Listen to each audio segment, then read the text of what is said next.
کیا واقعی انسان کے دماغ میں لگنے والی ایک چھوٹی سی چپ مستقبل میں ہماری سوچ کو آزاد کر دے گی، یا پھر یہی ٹیکنالوجی ہماری شناخت اور فیصلوں پر نئے سوالات کھڑے کر دے گی؟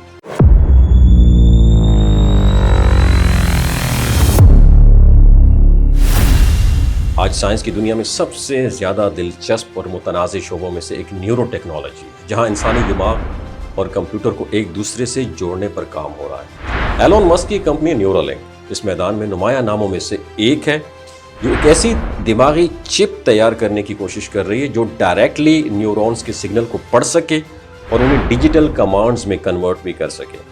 اس ٹیکنالوجی کا بنیادی مقصد طبی دنیا میں انقلاب ہے۔ تصور کریں کہ ایسا مریض جو فالج کے بعد بولنے یا حرکت کرنے کی صلاحیت کھو چکا ہو، وہ صرف سوچنے کے ذریعے کمپیوٹر کو کنٹرول کر سکے، یا صرف ایسا شخص جس کی یادداشت متاثر ہو چکی ہو وہ کسی حد تک اپنی کھوئی ہوئی معلومات واپس حاصل کر لے۔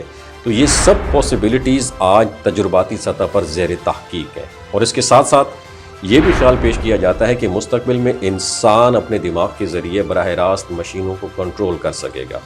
نہ موبائل کی ضرورت، نہ کی بورڈ، نہ آواز کی، صرف سوچ اور جواب فوری طور پر سکرین یا کسی بھی ڈیوائس پر ظاہر ہو جائیں گی۔ معلومات بھی اسی رفتار سے دماغ میں منتقل ہو سکیں گی، لیکن جیسے جیسے یہ رفتار قریب آتی جا رہی ہے ویسے ویسے سوالات بھی بڑھ رہے ہیں۔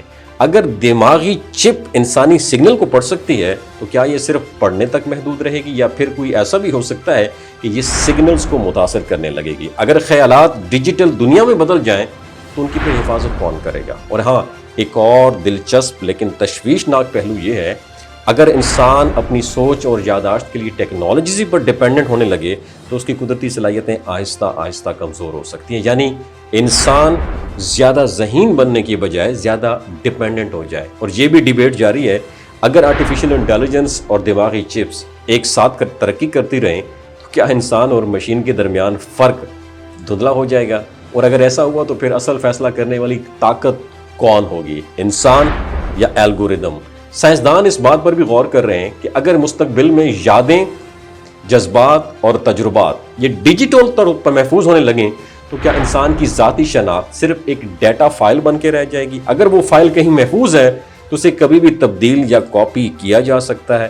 دلچسپ بات یہ ہے کہ ابھی تک یہ تمام ٹیکنالوجی مکمل کنٹرول یا ذہن بدلنے کی سطح پر نہیں پہنچی ہے، اور موجودہ تحقیق کا زیادہ تر فوکس علاج اور ریکوری پر ہے، نہ کہ انسانی خیالات کو بدلنے پر۔ لیکن سائنس کی سپیڈ یہ ضرور ظاہر کرتی ہے کہ آنے والے سالوں میں امکانات مزید وسیع ہو سکتے ہیں، اور آخر میں سب سے اہم سوال یہی رہ جاتا ہے کہ اگر ایک دن دماغی چپ ہر انسان کے لیے عام ہو گئی تو کیا یہ انسان کو اس کی لیمیٹیشن سے باہر نکال کر ایک نئی پاور دے گی، یا پھر یہ وہ موڑ ہوگا جہاں انسان اپنی ہی تخلیق پر زیادہ ڈیپینڈ کرنے لگے گا اور آہستہ آہستہ اپنی قدرتی آزادی کو ایک نئے سسٹم کے حوالے کر دے گا؟ آپ کی کیا رائے ہے؟